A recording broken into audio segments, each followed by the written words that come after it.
C'est le moyen de transport préféré des quelques touristes qui rejoignent la Thaïlande après leur visite des temples d'Angkor Wat au Cambodge. 4 petites heures de mer et une seule escale sur le trajet du Royal, Kosdak, l'île du roi. On arrive presque sur Kosdak. On va s'y arrêter une dizaine de minutes.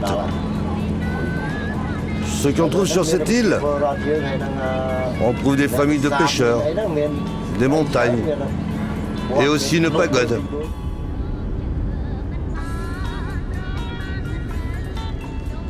Sur Kosdak, il y a des pêcheurs, des montagnes, une pagode et une poignée de gamines très impatientes de grimper à bord du Royal.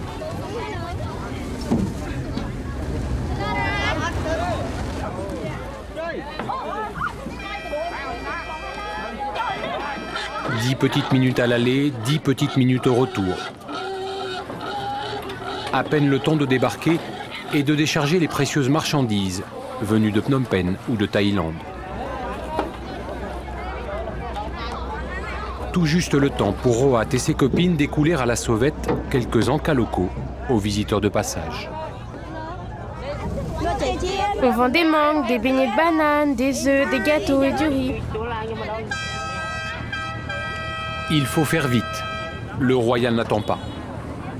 Et Roat a dû trouver un moyen de prendre un maximum de sacs à chaque voyage. Moi, je me mets les sachets sur les doigts, comme ça. Ce sont des marchandises qu'on achète au marché le matin et qu'on prépare pour les revendre aux visiteurs. Ça nous permet de gagner un peu d'argent. Avec les Cambodgiens, on gagne jusqu'à 2 bahts, mais avec les étrangers, on peut se faire jusqu'à 10 bahts. Et tu gagnes combien à chaque passage? Oh, moi, pas grand-chose parce que je suis pas très bonne à la négociation. À Kosdak, en tout cas, on paye en baht, la monnaie du puissant voisin. Car la Thaïlande n'est qu'à 2 heures de l'île, pour son bonheur et son malheur aussi.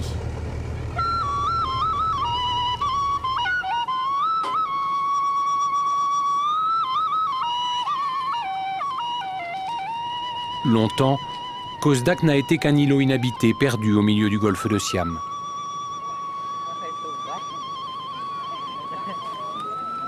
Mais au début des années 80, le destin de l'île va basculer.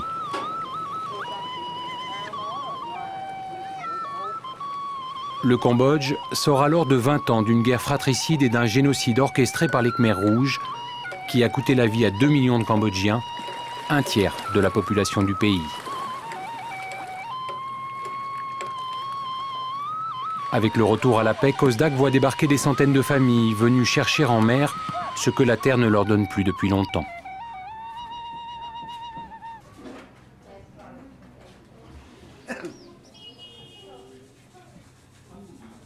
Talongung a beau avoir 70 printemps, il a gardé en mémoire l'étrange histoire de son île et de ses habitants.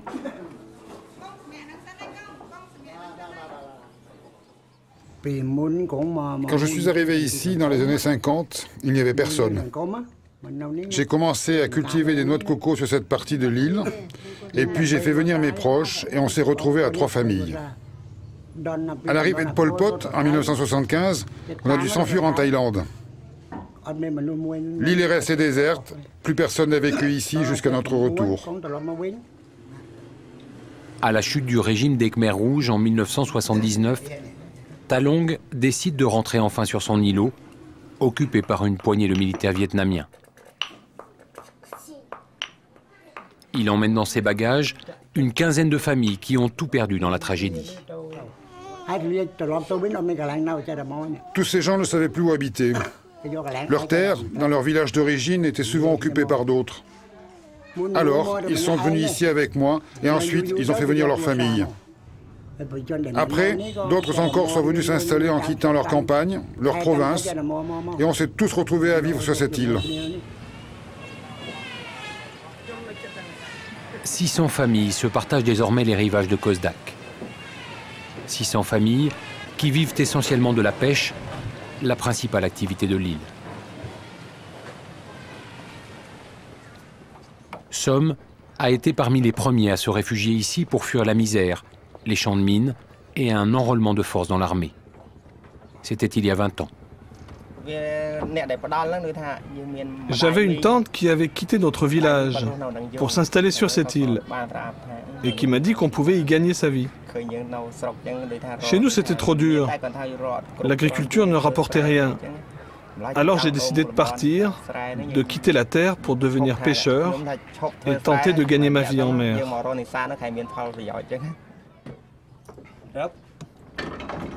Sur Khosdak, Som trouve un havre de paix.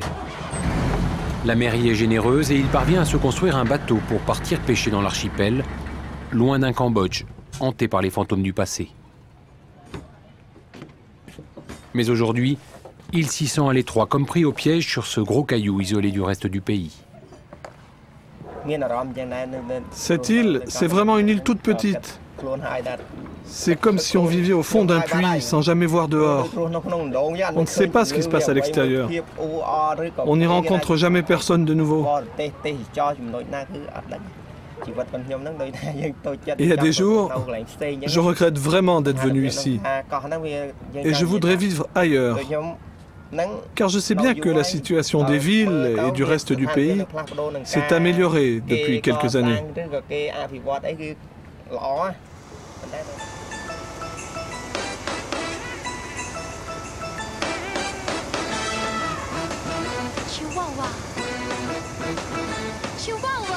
Monsieur Hun est un homme important à Khosdak. Sans doute l'homme le plus important de l'île. Car sans Monsieur Hun, le cœur de Khosdak cesserait de battre. D'abord, il y a son usine à glace, capable malgré ses allures d'usine à gaz de produire chaque jour jusqu'à 2000 pains de glace. La glace, c'est essentiel sur cette île. Il en faut pour expédier la pêche en bon état. Sans glace, le poisson pourrirait avant même d'arriver à terre. Et si Monsieur Hun peut promener ses adorables chihuahuas à travers Khosdak, c'est grâce à la route qu'il a fait construire et qui relie surtout le complexe touristique qu'il est en train d'aménager au beau milieu de l'île.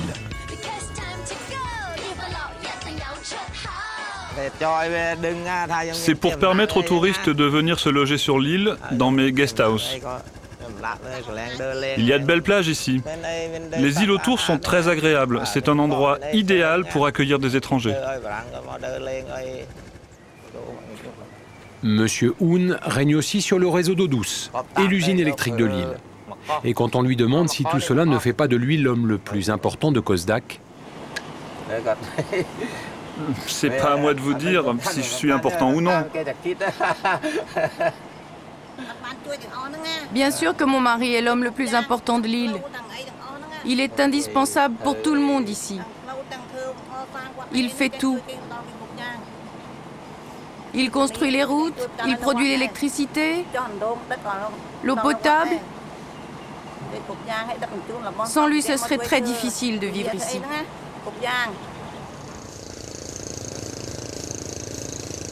Son immense fortune, Monsieur Hun la doit bien sûr à la pêche. Sa maison est la plus grande de l'île et donne directement sur son quai de déchargement, où chaque jour, des dizaines de bateaux viennent livrer le fruit de leur longue semaine passée en mer.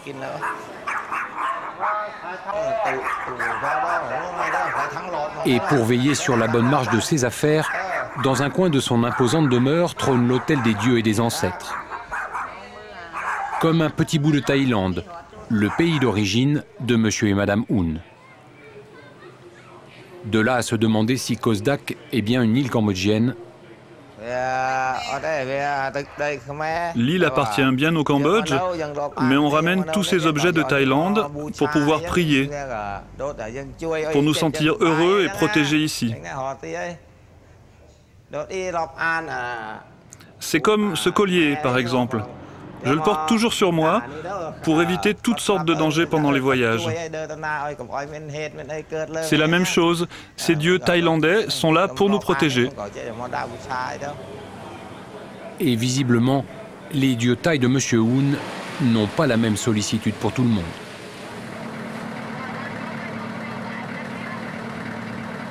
quelques bâtons d'encens à l'avant de son bateau. Som, lui aussi, préfère s'assurer de la bienveillance divine. D'autant qu'aujourd'hui, le vent lui impose de poser ses filets au plus près des îles, un risque supplémentaire de rentrer les cales vides.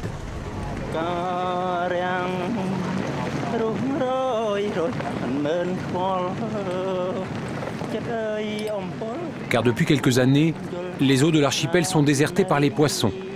Et les pêcheurs de Kosdak subissent chaque jour un peu plus les effets dramatiques de la surpêche.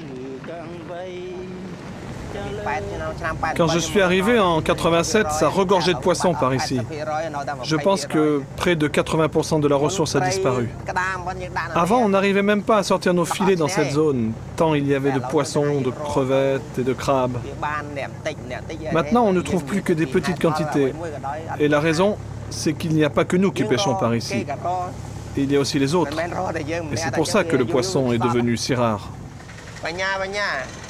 Les autres, ce sont les gros chalutiers thaïlandais pour la plupart, que les petits pêcheurs comme Som accusent de venir piller les eaux de leur archipel.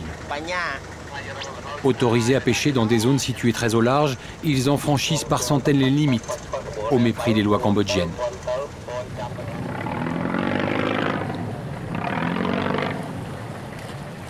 Le sujet est sensible à Kosdak.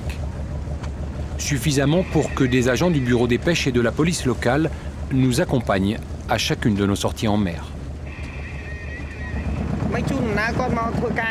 On vous accompagne pour vous aider à travailler sur notre mer. C'est pas qu'il y ait des problèmes de sécurité, mais comme vous êtes étranger, il vaut mieux qu'on soit là pour vous faciliter la tâche.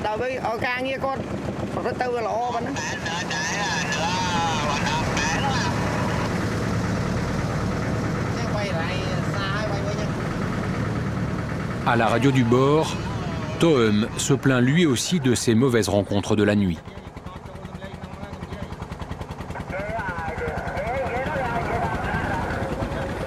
Ces derniers jours, Toeum a perdu près de 70 casiers, arrachés sans vergogne par les chaluts de ceux qu'il surnomme les seigneurs de la mer.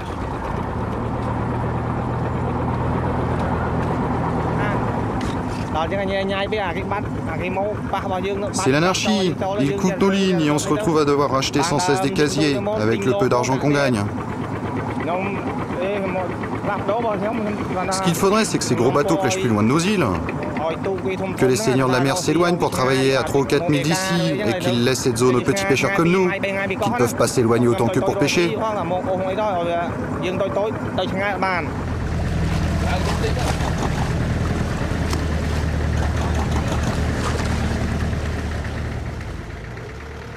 Pour avoir un peu de chance de ne pas rentrer bredouille, Som a dû, comme à chaque fois, s'éloigner vers le large pour y jeter ses filets.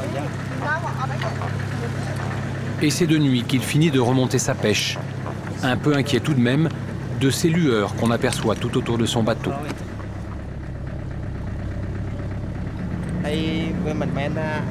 C'est pas les lumières d'une ville, ce sont des bateaux de pêche. Des bateaux lumières qui pêchent de nuit.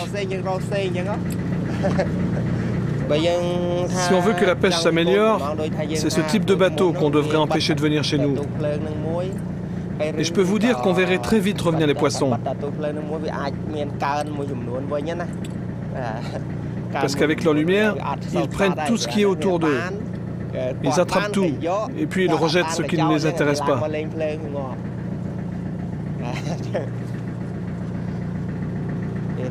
Mais il vaut mieux pas que je réponde à trop de questions là-dessus, vous savez. Malgré le tabou qui entoure leur activité, Som décide de prendre le risque de nous montrer d'un peu plus près ces bateaux lumières qui pêchent chaque nuit en toute illégalité dans les eaux cambodgiennes.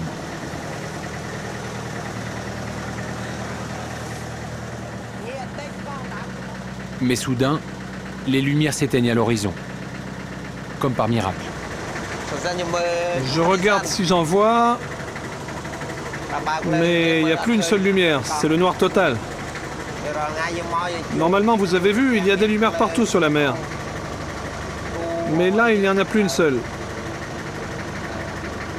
Je ne peux pas vraiment vous dire pourquoi. Quelques coups de fil de nos anges gardiens du bureau des pêches auront suffi à faire décamper les pêcheurs illégaux de la zone, comme pour effacer les preuves de leur forfait.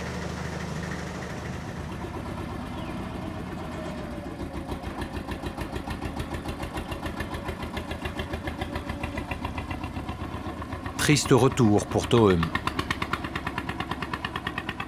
Après une dizaine d'heures passées en mer à chercher ses casiers, il rentre à Kosdak, un peu plus pauvre encore que la veille, un peu plus désespéré aussi. Sa maigre pêche devrait à peine lui permettre de nourrir sa famille, certainement pas de racheter de nouveaux casiers.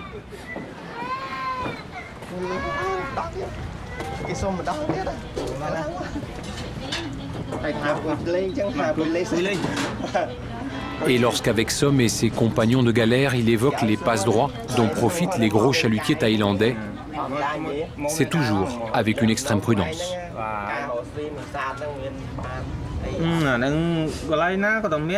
Il existe bien des lois pour partager les zones de pêche. Mais personne ne les connaît. Il y a aussi un service chargé de contrôler la pêche et les ressources marines. Mais malgré ça, les petits et les gros bateaux continuent de se croiser et de se marcher dessus. Tu sais bien que chacun peut pêcher où il veut à cause de la corruption. Et que les bateaux thaïlandais gagnent chaque mois des millions de dollars sur notre dos. Une voix anonyme pour révéler ce que tout le monde sait, mais que personne n'ose dire ouvertement. On a beau se plaindre, mais il continue de venir. Tu sais bien qu'ils payent des milliards de dollars et que nous on paye rien et que c'est ça le problème. Ouais, c'est ça le problème.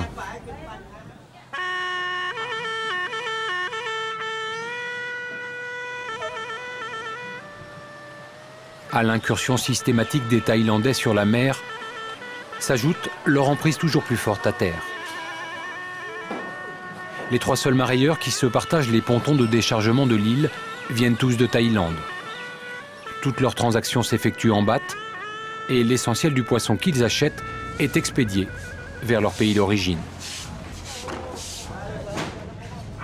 Depuis quelques années, Kosdak prend des allures de base arrière pour le puissant voisin du Cambodge.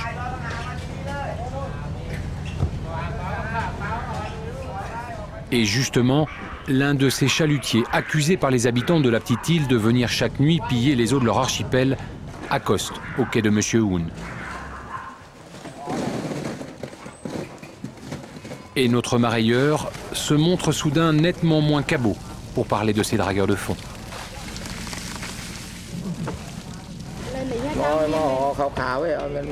Ces bateaux thaïlandais ne pêchent pas près des îles. Ils pêchent très au large et ils payent des droits pour venir. Et ils sont nombreux à venir pêcher? Ça dépend des jours.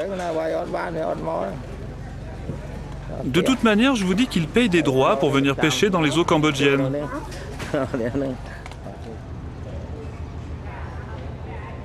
Monsieur Hoon ne croit pas si bien dire.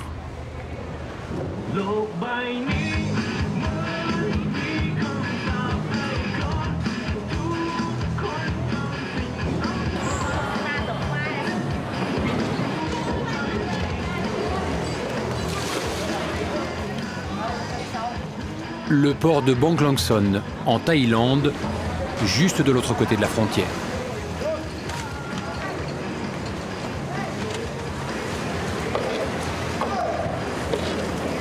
C'est ici qu'une grande partie des chalutiers thaïlandais viennent décharger leurs poissons, fournissant du travail à une armée de petites mains, cambodgiennes pour la plupart.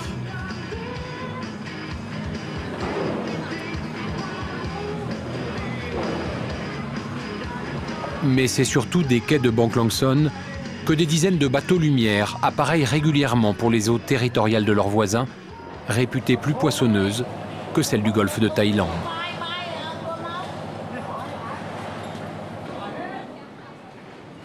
Ad, le capitaine d'un de ces seigneurs des mers, se prépare justement à repartir.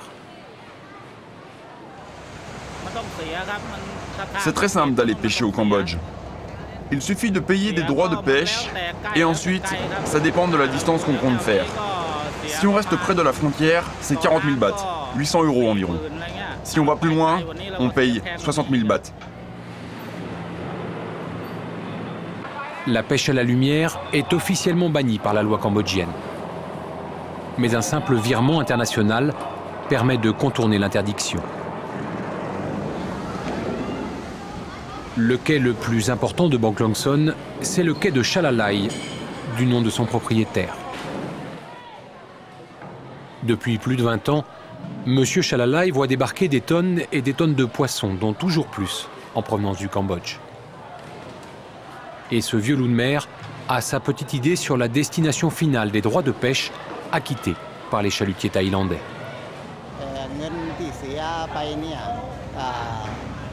L'argent qu'on donne pour avoir le droit de pêcher finit dans la poche d'un officiel cambodgien. Je ne pense pas que cet argent profite beaucoup au peuple du Cambodge, parce qu'il va directement à un groupe de fonctionnaires qui détiennent le pouvoir.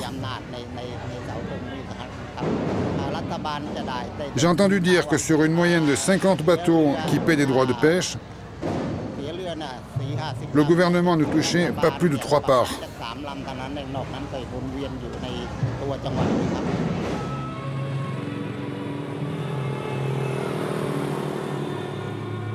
Jour de cérémonie au palais du gouverneur de Koh Kong, l'une des 20 provinces du royaume du Cambodge. C'est ici que sont délivrés les permis aux pêcheurs thaïlandais. En grande partie, sous la responsabilité de cet homme, le gouverneur de la province, accusé par beaucoup et toujours à mots couverts, d'être l'un des heureux bénéficiaires du jackpot que représentent les droits de pêche. Je ne suis pas concerné par cette histoire de corruption sur la pêche. Au niveau du gouvernement, de l'État ou de la province, personne n'est impliqué dans cette histoire de corruption. Alors, la corruption, pourquoi parlez-vous de corruption?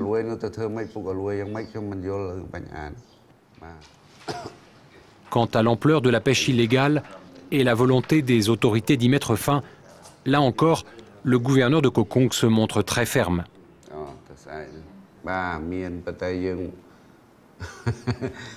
Nous mettons en œuvre des moyens et du personnel pour cela. Mais la côte du Cambodge fait plus de 300 km. Et puis la mer est tellement grande.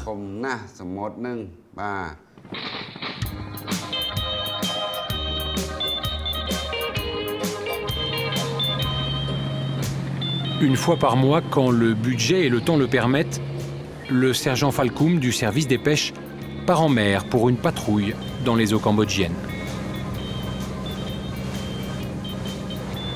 Objectif de la sortie du jour, nous montrer l'efficacité et la détermination des autorités dans leur lutte contre la pêche illégale. Une démonstration de force qui promet d'être impressionnante. Les 2 pétoirs du bord ont été donnés avec la vedette par l'armée vietnamienne en 1979. Et la vitesse maximale du rafio ne dépasse pas les 12 nœuds. Par chance, le premier contrôle concerne un chalutier cambodgien un peu surpris de cette visite inopinée. Et le sergent Falkoum ne peut que reconnaître que la tâche serait un peu plus compliquée avec des pêcheurs illégaux.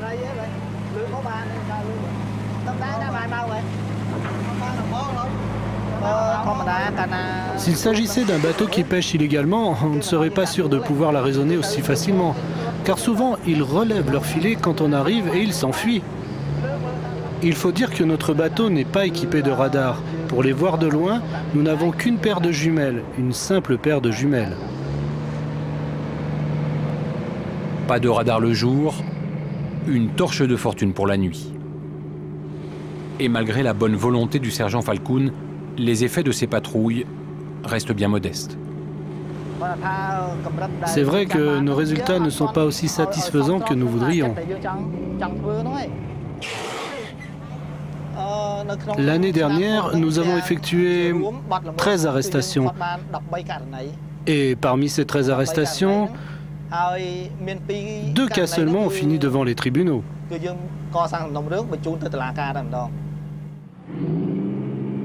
À se demander si les autorités cambodgiennes ont un quelconque intérêt à mettre fin à une pêche illégale, destructrice pour la ressource, mais tellement juteuse pour quelques-uns.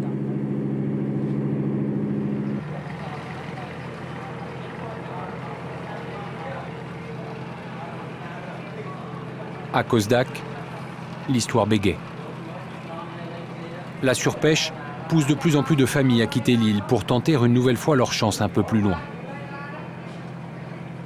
Comme beaucoup, Som risque bien de devoir partir un jour. Et il commence à douter qu'il pourra encore longtemps profiter des bienfaits du golfe de Siam.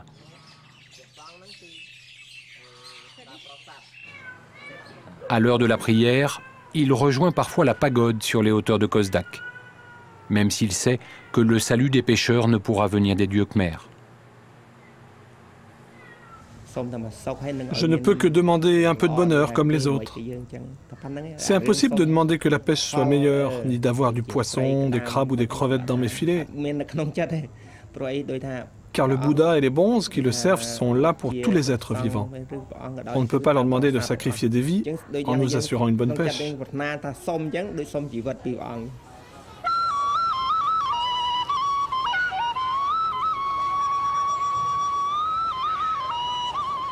Un proverbe de Khosdak dit « À faire le bien, on ne gagne rien, on gagne plus à faire le mal ». Près de 30 ans après l'effroyable période des Khmers rouges, l'appât du gain, la corruption et les compromissions politiques menacent encore lourdement les ressources naturelles et l'avenir du Cambodge. Les habitants de Khosdak en payent chaque jour un peu plus le prix.